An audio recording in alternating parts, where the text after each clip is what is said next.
Magandang umaga po sa inyo lahat, mga kasabong. Meron po tayong tips kung paano mag-alaga ng manok panabong. Number 1, kailangan sigurado yung ating decision na mag-aalaga tayo ng manok panabong. Meron tayong panggastos. May suporta yung pamilya natin sa pag-aalaga natin ng manok. Yung kaya lang alagaan at kaya ng budget ang ating aalagaan. Huwag yung sobra-sobra tapos kulang naman yung pera natin para pambili ng patuka. Pangalawa, pumili ng tamang bloodline.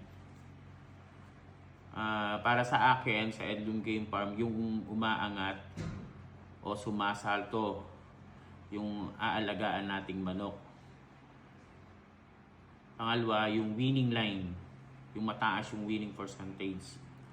Pangatlo, kahit di maganda, basta magaling at nananalo yung ating alaga. Tapos, mag-research kung saan kukuhang yung breeder na nagpapanalo yung mga manok. Yun po yung una at pangalawang tips ko.